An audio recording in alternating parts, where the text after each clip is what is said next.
बिस्मिल्लाहिर्रहमानिर्रहीम। My name is Mohammad Faisal और आज हम चैप्टर 14 का टॉपिक एसी जनरेटर स्टडी करेंगे।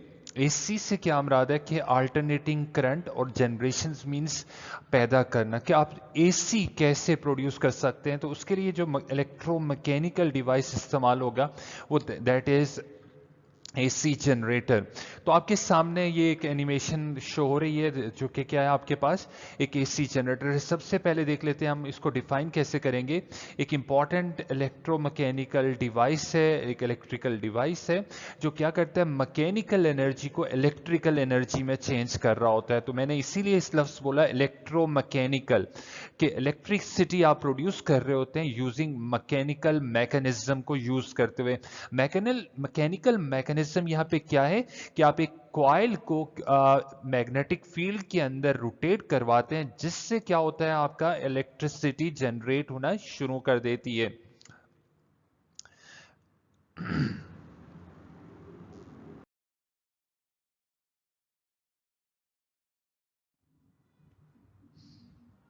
प्रिंसिपल चेक देखेंगे हम।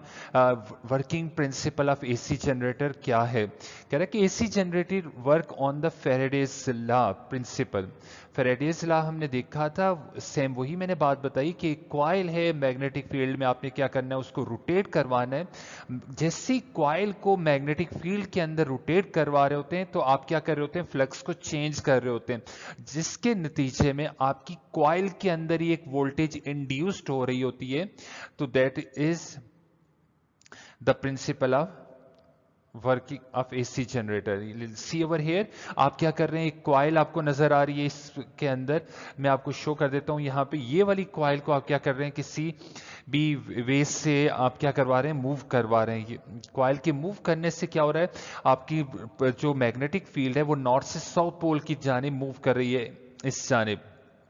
लेट्स सी, ये देख लें, ये मैग्नेटिक लाइन से फोर्स पास कर रही है, बट एवरी इंस्टेंट जैसे आप कॉइल मूव करवा रहे हैं यहाँ पे, ये कॉइल ज्यों ज्यों मूव कर रही है, आपकी नंबर ऑफ लाइंस कभी कम हो रही हैं, कभी ज्यादा हो रही हैं उस कॉइल के अंदर में से, जिसकी वजह से क्या हो रहा है, इसी कॉइल को जो आप रोटेट करवा रहे हैं, एक वोल्टेज इंड्यूस्ड हो रहा है। That voltage is called what, induced EMF, और उसकी वजह से करंट पैदा होता है, that is known as induced current. ये फेराडेज लॉ था जिसके ऊपर आपका एसी जनरेटर वर्क कर रहा होता है। नेक्स्ट हम कंस्ट्रक्शन देख लेते हैं। तो कंस्ट्रक्शन में जो चीज़ें मेमोराइज करनी है आप लोगों ने, कि आपको एक मैग्नेट चाहिए होगा, परमानेंट मैग्नेट है यहाँ पे मौजूद, जिसके दो पोल्स नॉर्थ एंड साउथ हैं। नॉर्थ में से साउथ की तरफ रेस एमिट हो रही होती हैं। सेकंड कंस्ट्रक्शन में आपको चीज़ जो चाहिए वो कॉइल चाहिए, कॉपर कॉइल, और एक नॉन मैग्नेटिक मटेरियल चाहिए, आयरन कोर चाहिए, जिसके ऊपर आपने क्या करना है, उस कॉइल को वाउंड करना है, एक आर्मेचर बनाना है। फिर देन आपके पास स्प्लिट रिंग्स हैं, ये नजर आ रहे होंगे आप लोगों को, और ये स्प्लिट रिंग्स के साथ ही आप लोगों को ये जो रेक्टेंगुलर शेप्स नजर आ रही हैं, ये कार्बन ब्रशेस हैं। तो इन सब चीजों को अगर आप कंबाइन करते हैं तो आप क्या कर सकते हैं, एसी जनरेटर डिजाइन कर सकते हैं। सबसे पहले फील्ड मैग्नेट की बात की मैंने, आपको एक्सप्लेन कर दिया, नॉर्थ एंड साउथ पोल आपके सामने फील्ड मैग्नेट के अंदर मौजूद है। ये स्ट्रॉन्ग परमानेंट मैग्नेट है, strong magnetic field of induction B produce करेगा। तो फील्ड मैग्नेट का काम क्या है कि आपके पास एक मैग्नेट नॉर्थ एंड साउथ है, नॉर्थ में से रेस एमिट होंगी, साउथ में जाके टर्मिनेट होंगी, एक स्ट्रॉन्ग परमानेंट फील्ड प्रोवाइड कर रही होती है। कंस्ट्रक्शन के अंदर नेक्स्ट जो चीज रिक्वायर है आपको एसी जनरेटर बनाने के लिए, वो आर्मेचर है। क्या कह रहा है, इंसुलेटिंग वायर कॉइल लेनी है। इंसुलेट वायर कॉइल से अगेन क्या मराद है कि कॉपर कॉइल लेनी है। आपने उस कॉपर कॉइल को जब आप देखेंगे तो वो शाइन कर रही होगी, इट्स मीन कि कोई वार्निश जो है, कोई पॉलिश उसके ऊपर की जाती है, जिससे क्या हो जाती है, उसका मकसद सिर्फ इतना होता है ताकि वो उसको इंसुलेशन प्रोवाइड की जा सके, ताकि वो वायर जब आप एक दूसरे के ऊपर वाउंड कर रहे होते हैं वो शॉर्ट ना हो। और इसके लिए कोर जो यूज कर रहा है वो सॉफ्ट आयरन सिलेंडर यूज कर रहा है, जिसको आप रोटेट कर सकते हैं between the poles of the magnet. तो ये दिस इज कॉल्ड आर्मेचर, जो एसी जनरेटर में के लिए एक इंपॉर्टेंट एसेंशियल में शामिल है।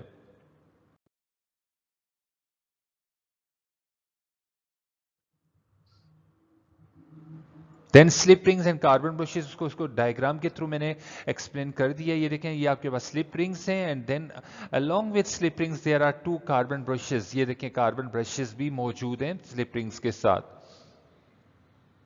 इसमें क्या एक्सप्लेन कर रहा है कि 2 copper slip rings fixed on the axle. ये आपके सामने देख सकते हैं, एक्सेल के ऊपर आपने क्या किया हुआ, 2 स्लिप रिंग्स अटैच किए हुए हैं। ये एक एक्सेल आ रहा है, एक एक्सेल ये आ रहा है। इस एक्सेल को आपने इस स्लिप रिंग से कनेक्ट किया हुआ, दूसरा एक्सेल यहां से आता हुआ देखिए ब्लैक, इस सेकंड स्लिप रिंग्स के साथ अटैच है। And they remain in contact with the 2 carbon rods. ये देखें, ये कार्बन के 2 रॉड्स हैं रेक्टेंगुलर जो शेप है, जिन्हें कार्बन ब्रशेस कह रहे हैं आप लोग। और कार्बन ब्रशेस का मकसद क्या होता है कि आपकी जो एक्सटर्नल अगर आपने सप्लाई करना है, जो अल्टरनेटिंग करंट प्रोड्यूस हो रहा है, उसकी सप्लाई के लिए यूज होगा।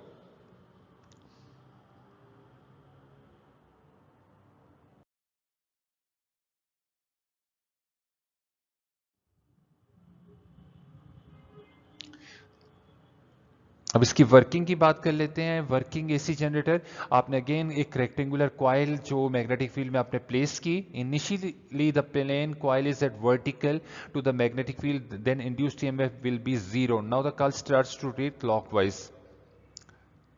आपने क्या करना है, कॉइल्स को डिफरेंट एंगल्स के ऊपर रोटेट करना है। इनिशियली वो वर्टिकल पोजीशन में होगी, नेक्स्ट देन आपने क्या करना है, वर्टिकल पोजीशन में उस एंगल को हम क्या कह देंगे, 0 कहेंगे। फिर 0 to 90 आपने कॉइल को क्या करवाना है, रोटेट करवाना है।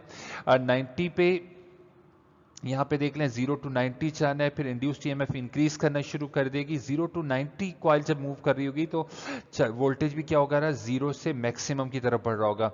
नेक्स्ट क्या होगा,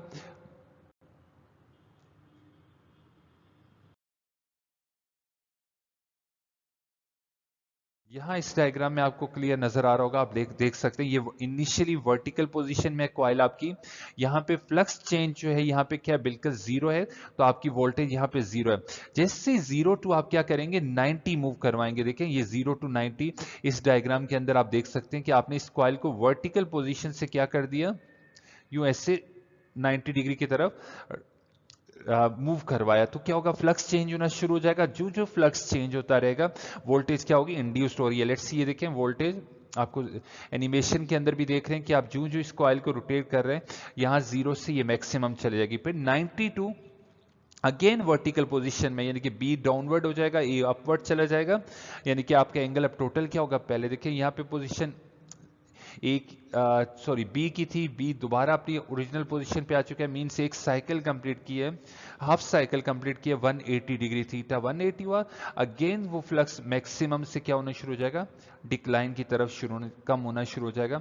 फिर अगेन जब 180 से आप 270 की तरफ इसको यूं रोटेट करवाएंगे, जैसे कि यहां देख लें आप, खैर इसको यहाँ पे मूव कंसंट्रेट करते हैं, यहाँ से यहाँ लेके जाएंगे। जैसे देखें बी पॉइंट पहले यहाँ 270 था, यहाँ से यूं दोबारा कितने पे आ गया, 270 पे आ गया, इस पोजीशन के ऊपर आ चुके हैं।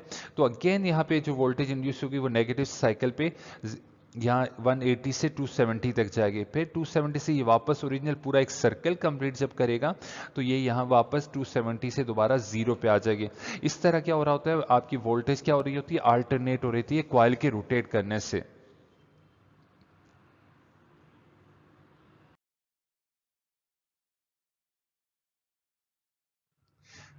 ये वही लिखा गया 90 to 180 जो है फ्लक्स डिक्रीज करेगा, पहले इंक्रीज हुआ था 0 to 90, देन 90 to 180 क्या होगा, डिक्रीज करेगा एंड सो ऑन। इस तरह वोल्टेज फ्लक्स के चेंज होने से वोल्टेज इंड्यूस्ड होगी।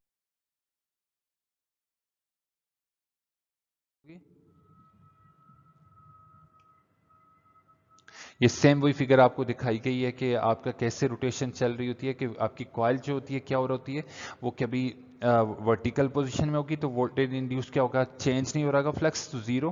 फिर क्या होगा, 90 डिग्री के ऊपर रोटेट करेगी, फिर एंड सो ऑन रोटेट करना शुरू कर देगी। यहाँ पे इसको शो किया गया आपके सामने।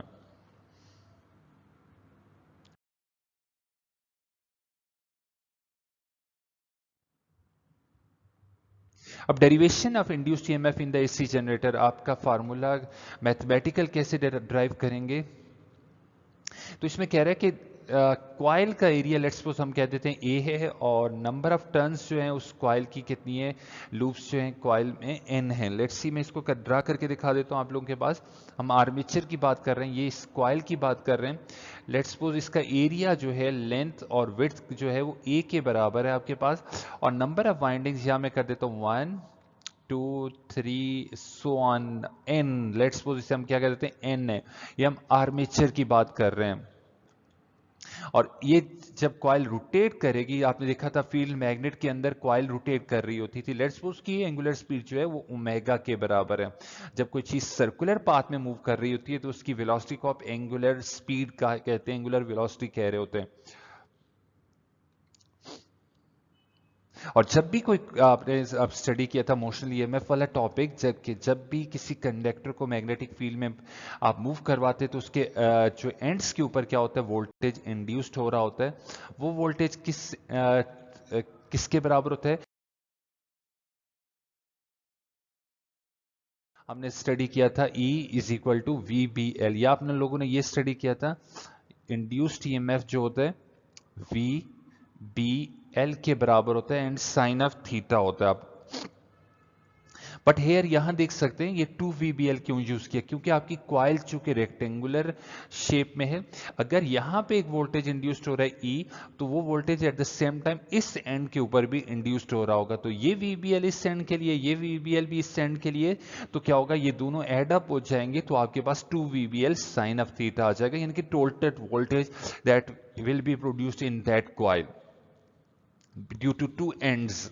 सो थीटा जो है ओमेगा टी के बराबर है, यू नो कि, तो इस थीटा की जगह आप क्या प्लेस कर देंगे, ओमेगा टी पुट कर देंगे।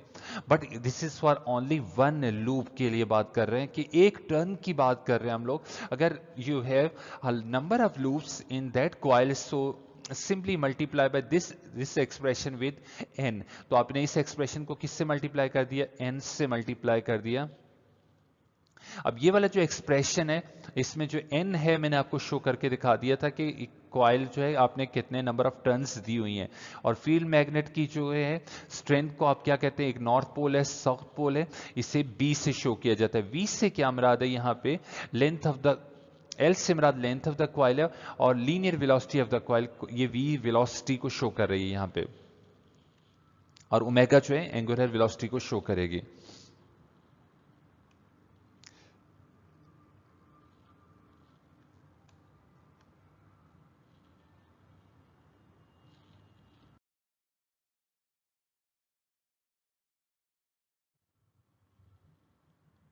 यहां पे देखें, the radius of the rotation of coil is equal to the half of the width of B of the coil.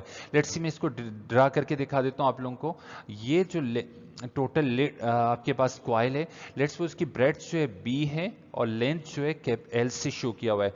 But आपका ये जो कॉइल होती है, इसके सेंटर में आपने क्या रखा है, एक्सेल प्लेस किया होता है। उस एक्सेल के गिर्द क्या कर रही होती है, रोटेट कर रही होती है। मींस हम कह सकते हैं कि यहाँ ये सेंटर से ये वाला फासला, इसे मैं क्या कह देता हूँ, आर कह देता हूँ, और ये आर जो होगा आपके किसके बराबर होगा, वो B/2 के बराबर होगा आपके पास। तो we know that V is equal to R omega होता है, तो R की जगह आपने क्या प्लेस कर दिया, B/2 ओमेगा पुट कर दिया। इस V की वैल्यू को आप इस इक्वेशन में क्या कर सकते हैं, प्रीवियस इक्वेशन में प्लेस कर सकते हैं।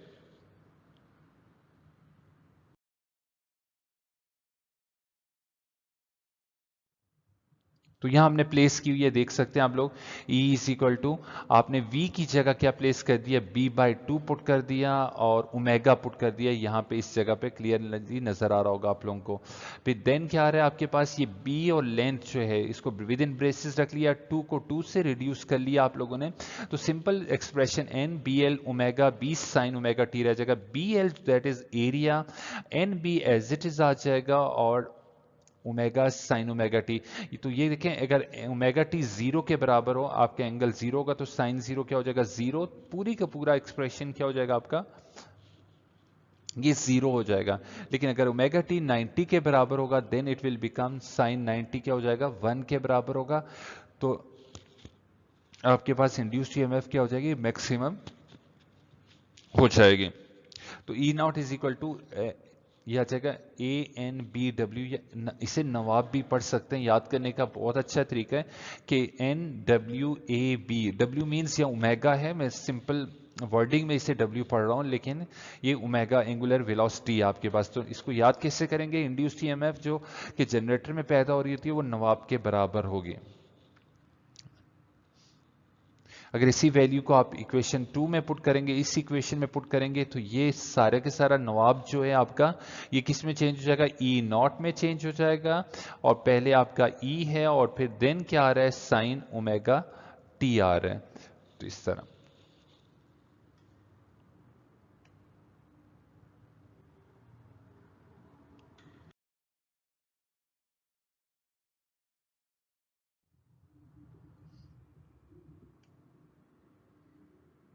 अब इसी जनरेटर से रिलेटेड एक प्रॉब्लम है, कह रहे 100 turns coil in generator, number of turns आपको क्लास दे दी गई है, this is your number of turns.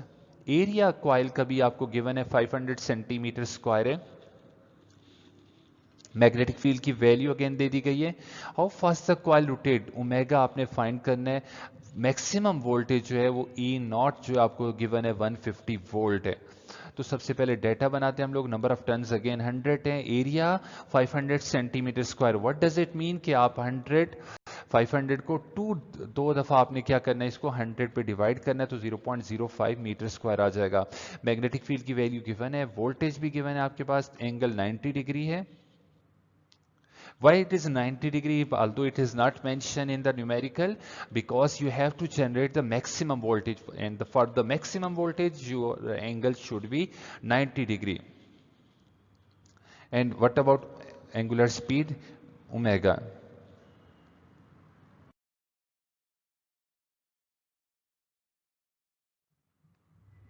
Solution Nawab sine theta आपने पुट कर दिया, या सिंपल आप नवाब लिख सकते हैं ई नॉट के लिए, साइन एंगल को इंट्रोड्यूस ना भी करवाएं। फॉर एग्जांपल मैं इसको यूं भी लिख सकता हूं, ई नॉट मैक्सिमम की बात हो रही है, तो ई नॉट जो होता है सिंपल क्या होता है? NWA एंड बी होता है, ओमेगा और बी भी होता है। तो ये तमाम की तमाम वैल्यूज आप प्लेस करते जाएं तो आपके पास ओमेगा आ जाएगा। आपके पास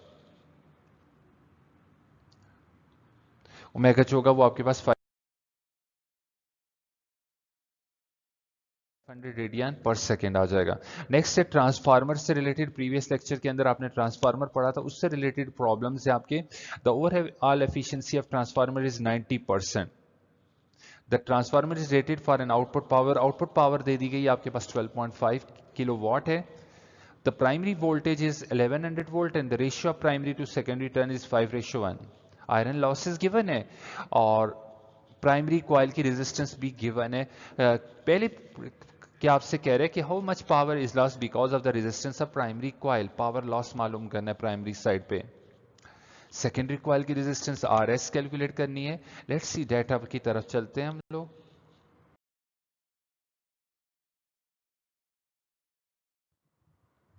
तो डेटा के अंदर सबसे पहले एफिशिएंसी हमारे पास गिवन है, आउटपुट पावर गिवन है, प्राइमरी वोल्टेज गिवन है, एनपी एनएस की रेशियो गिवन है, आयरन लॉसेस गिवन है और प्राइमरी रेजिस्टेंस गिवन है। फाइंड आउट क्या क्या करना है आपने? Power loss in primary side और सेकेंडरी की रेजिस्टेंस मालूम करनी है।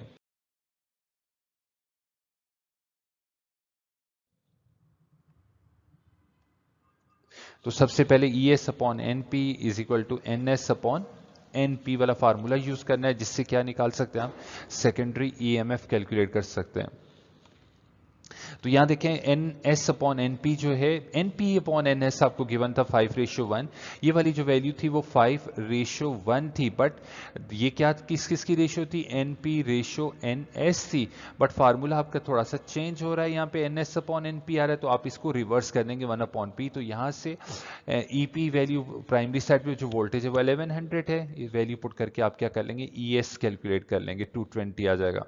अब इनपुट पावर की बात करें तो आपने क्या करना है? एफिशिएंसी का फार्मूला यूज करके आप क्या कर सकते हैं? इनपुट फाइंड आउट कर सकते हैं। तो इनपुट क्या है आपके पास? Output efficiency is equal to output power upon input power multiply by आपके पास ये क्या हो गया? 100 हो गया। नेक्स्ट क्या होगा आपके पास? वैल्यूज पुट करें, इनपुट पावर आपके पास ये आंसर आ जाएगा 13,889 वॉट आ जाएगी आपके पास।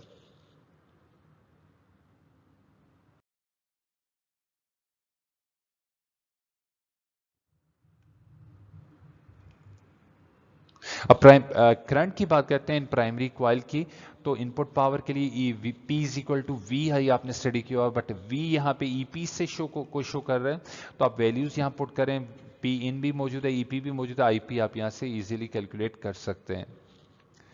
और for the current in the secondary coil के लिए अगेन पावर आउटपुट का फार्मूला ES लगा दें, वैल्यूज सब्सटीट्यूट करें, आपके पास IS आ जाएगा।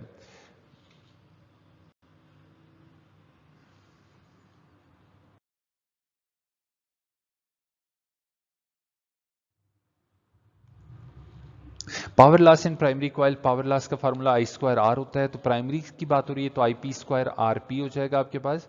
आप वैल्यूज पुट करेंगे, तमाम वैल्यूज गिवन है, तो आपके पास पावर लॉस इन प्राइमरी आ जाएगी। टोटल पावर लॉस कैसे निकालेंगे? टोटल पावर लॉस का फार्मूला है power input minus power output आपके पास। तो इनपुट पावर आपकी 13,889 माइनस 1200 तो आपके पास 1389 वाट आ जाएगी।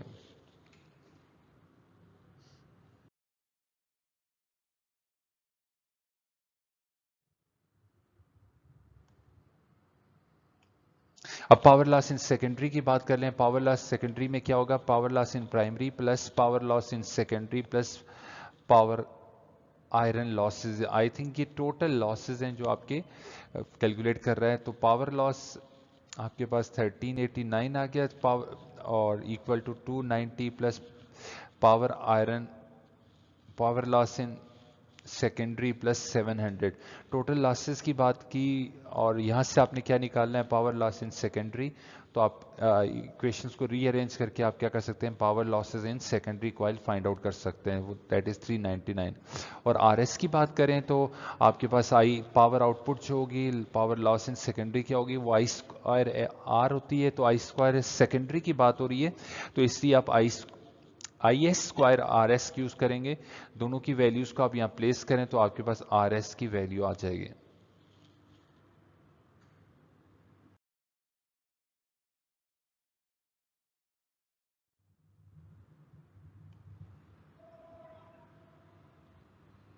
एक अनदर न्यूमेरिकल ट्रांसफार्मर से रिलेटेड है, स्टेप डाउन ट्रांसफार्मर है, वोल्टेज को 2400 से 1200 वोल्ट में कन्वर्ट कर रहे हैं। आउटपुट पावर इसकी 9 किलोवाट है। ओवरऑल एफिशिएंसी 95% है। Primary winding number of turns in primary जो है 400 है।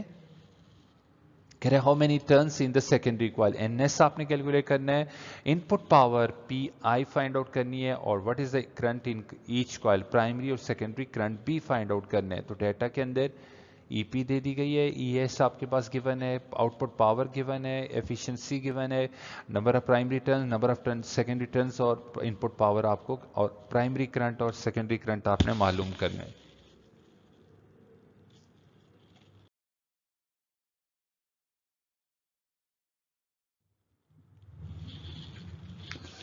तो सबसे पहले हम बात करेंगे इनपुट पावर की। इनपुट पावर का के लिए आप अगेन एफिशिएंसी का फार्मूला यूज कर लें, output power upon input power multiply bye 100। तो 95% एफिशिएंसी था, तो यहां से इनपुट पावर आप इजीली कैलकुलेट कर सकते हैं।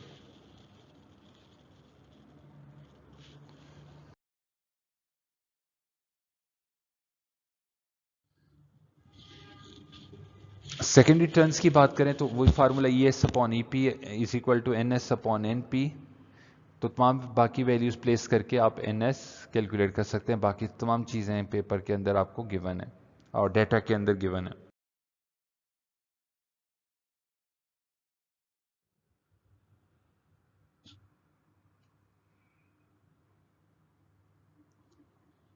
अब बात करेंगे for the current in the primary coil, input power का फार्मूला यूज करेंगे, P in is equal to E P I P. I P यहाँ से वैल्यूज प्लेस करके फाइंड आउट कर लेंगे। और current in the secondary coil की बात करें तो अगेन वही आउटपुट पर वाला formula P is equal to V है, बट चूंकि हम सेकेंडरी की बात कर रहे हैं इसलिए E S I S use होगा। तो यहाँ से आई एस आप कैलकुलेट कर